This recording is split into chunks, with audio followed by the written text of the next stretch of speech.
नमस्कार। योग गुरु धीरज चैनल में आप सभी साधकों का स्वागत है। चाहे योग हो या आयुर्वेद, शौच यानी सफाई की महत्वपूर्ण तरीके से वकालत की गई है। आयुर्वेद में दिनचर्या की चर्चा है और इस दिनचर्या में स्नान की अपनी भूमिका है। लेकिन जिस तरह की भागदौड़ की जिंदगी में हम जी रहे हैं, स्नान कहीं उतने मजेदार तरीके से या उसका जो साइंटिफिक वैल्यूज है, वैज्ञानिक महत्व है, शारीरिक मानसिक जो लाभ है, उसको हम उस तरह से नहीं ले पा रहे। महानगरों में जब मैं जाता हूं तो ज्यादातर जब पब्लिक प्लेस में पहुंचते हैं, भीड़ में जहां इकट्ठी होती वहां होते हैं, तो ज्यादातर लोग इस तरह से दिखते हैं जैसे वो नहाए ही नहीं हो, और शरीर में भी उस तरह की स्वच्छता नहीं दिखती है। तो यानी लोग सिर्फ ठंड की बात नहीं है, गर्मी में भी मजबूरी में ही थोड़े बहुत नहाना चाहते हैं। कायदे से जो स्नान होना चाहिए वो नहीं हो पाता है। उसकी वजह है कि स्नान की महत्ता को, नहाने की महत्ता को, साइंस को, कला को हम नहीं जानते। इसलिए आज का इस वीडियो को ध्यान में रखिए। डेली लाइफ में करने वाला ये स्नान एक बड़ा वरदान भी साबित हो सकता है। अक्सर आप फील करते होंगे कि थके हारे आते हो, स्नान कर लें तो आप चेंज हो जाते हैं। कभी आपके अंदर तनाव हो, आप स्नान कर लीजिए, आपका तनाव कम हो जाता है। या कभी कभी एकदम से लगता है कि तनाव निकल ही गया। कभी इमोशनल इम्बैलेंस हो, घर में किसी से कहासुनी हो गई हो, मन खट्टा खट्टा लग रहा हो, और तभी स्नान करके आइए, देखिए मीठा मीठा कुछ महसूस होने लगेगा, यानी मूड चेंज हो जाता है। इसलिए बहुत जरूरी है कि स्नान के पीछे के साइंस को समझनी है, और उस साइंस में योग विज्ञान, आयुर्वेद के जो इशारे हैं वो क्या है वो समझिए। आयुर्वेद कहता है कि जब हम स्नान करते हैं तो जो जल तत्व है, जो योग का कहना है, आयुर्वेद का कहना है, ज्योतिष का कहना है, ये 5 तत्वों को बिलीव करते हैं। चिति जल पावक गगन समीरा, पंच तत्व से बना शरीरा। ये शरीर 5 तत्व से बना है, उसमें जल तत्व एक महत्वपूर्ण है। और जल तत्व सबसे ज्यादा होता है। जैसे पृथ्वी पर यत् ब्रह्मांडे तत्र पिंडे, यानी ब्रह्मांड में जो है वही हमारे पिंड यानी शरीर में। पूरी पृथ्वी में 2/3 हिस्सा जल है, ये आप भी जानते हैं। उसी तरह हमारे शरीर में 2/3 हिस्सा जल का होता है। अगर 2/3 जल के हिस्से का अनुपात बिगड़ता है तो हमें समस्याएं होती हैं। और जिस जिस तत्व के करीब आप आते हैं वो तत्व आपके अंदर सक्रिय होता है। इसीलिए जब आप नहाते हैं, जल का सेवन करते हैं, पानी पीते हैं, तो आप जल तत्व के करीब आते हैं, तो आपके अंदर का जो जल तत्व है वो सक्रियता होता है, सक्रिय होता है, और उस सक्रियता से आपको कई सारे बेनिफिट होते हैं। जैसे एक उदाहरण देता हूं कि आदमी को हार्ट अटैक हो रहा है। हार्ट अटैक की कई वजह है, उसमें सर्कुलेशन जो है, ब्लड का सर्कुलेशन, वो बहुत मायने रखता है। इसलिए अगर सही तरीके से आप स्नान करते हैं, सही तरीके का स्नान क्या है, यानी सही सही समय देना स्नान में। गर्म या ठंडा पानी आप समय या मौसम के अनुकूल इस्तेमाल कर सकते हैं। गर्मी में आप गर्म पानी की आवश्यकता नहीं है। ठंड का है, ज्यादा ठंडक है, शरीर को बहुत परेशानी हो रही, तो उस हिसाब से लुक जो हॉट वाटर होता है, यानी थोड़ा गुनगुना पानी, उसका आप इस्तेमाल कर सकते हैं। वो सब्जेक्ट अलग है, उस पर कभी वीडियो बनाया जा सकता है। लेकिन आप मौसम और शरीर की जो कंफर्ट, सहजता, उसके अनुकूल पानी का इस्तेमाल कीजिए। और सिर्फ एक हमारे तरफ गांव समाज में हैं कौवा स्नान। कौवा स्नान मतलब जैसे तैसे नहा के निकल गए। थोड़ा इंसान की तरह ढंग से आप पूरे स्नान का कीजिए। क्या किन किन बातों का ध्यान रखना जब आप स्नान शुरू करते हैं, अंत करते हैं, तो उस पर और बात करता हूं। लेकिन क्या होता है कि जैसे आप जल आपके अंदर गया और आप नहाते हैं, साफ कर रहे हैं शरीर को एक एक जगह, तो आपका सर्कुलेशन सिस्टम अच्छा होता है, और ब्लड का सर्कुलेशन से हार्ट आपका अच्छा रहेगा। हाई ब्लड प्रेशर जिनको रहता है वो उसमें कंट्रोल कर सकते हैं। इसलिए कायदे से स्नान कीजिए। स्नान को बस एक रूटीन का हिस्सा मत बनाइए, बल्कि चिकित्सा का है। हाइड्रोथेरेपी आप सुनते होंगे, वो पूरा जल पर ही चिकित्सा का सारा सिस्टम है। इसलिए वो महत्वपूर्ण है। आप बस 1 मिनट बाथरूम जाके निकल आए, जैसे तैसे स्नान कीजिए, उसकी जगह 10-15 मिनट 20 मिनट टाइम दीजिए। एक एक तल पर पानी को पहुंचने दीजिए, वो आपको काफी रिलीफ करेगा। तो एक सर्कुलेशन, तो जल तत्व का जो जो अंश हमारे अंदर है वो बेहतर होगा।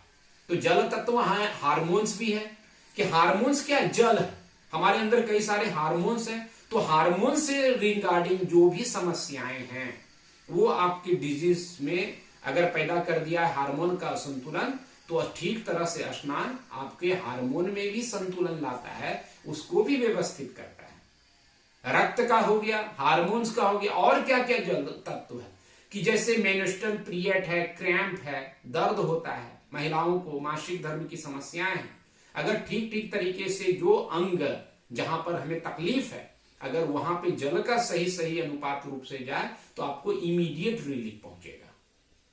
मसल में पेन है, दर्द रहता है, या आप थक गए हैं काम काज करके, आप जल तत्व का जैसे सेवन होगा यानी स्नान होगा तो आप फील करेंगे रिलीफ हो गया। ज्वाइंट पेन रहता है, उसमें आप जल का इस्तेमाल कीजिए, नहाइए ठीक से। जैसे किसी को अर्थराइटिस है तो वो स्विमिंग भी कर सकते हैं, तो प्रेशर नहीं, तो पानी के अंदर क्या होता है, प्रेशर नहीं आता है, आपके जो गुरुत्वाकर्षण का प्रेशर होता है शरीर के ऊपर वो कम रहता है, तो आप ज्वाइंट को बहुत स्मूथली वर्क करा सकते हैं।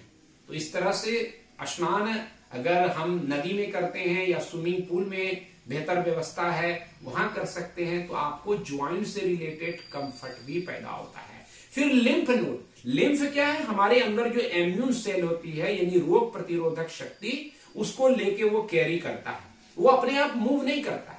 जब भी आप स्ट्रेच करते हैं तो वो मूवमेंट होता है, तो जैसे आसन में स्ट्रेच करते हैं या जब नहाते हुए बॉडी को हम थोड़ा रब करते हैं अच्छे से, एक तरह से मसाज करते हैं नहाते नहाते, तो वो लिम्फ हमारा इंप्रूव होता है, तो इम्यूनिटी आपकी बेस्ट होती है। और नहाने का सीधा साधा असर क्या है कि आपके रोमकूप खुल जाते हैं, साफ सुथरा स्किन रहे तो रोमकूप खुला रहता है। तो हम सिर्फ सोचते हैं कि ऑक्सीजन हम सिर्फ लंग से लेते हैं, सांस नासिका से लेते, इतना ही नहीं, एक एक रोमकूप जो है वो भी किसी तरह से एब्जॉर्ब करता है चीजों को जो पृथ्वी पे मौजूद है। इसलिए स्नान से हमारा रोमकूप खुला रहता है, हमारी स्किन ज्यादा संवेदनशील साफ सुथरी होती है।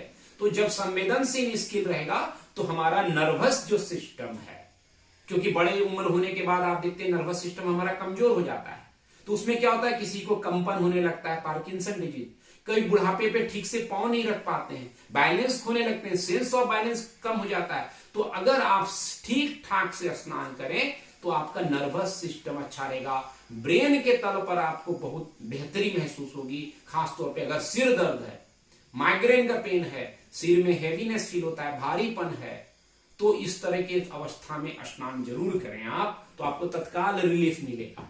आप करके देखिए।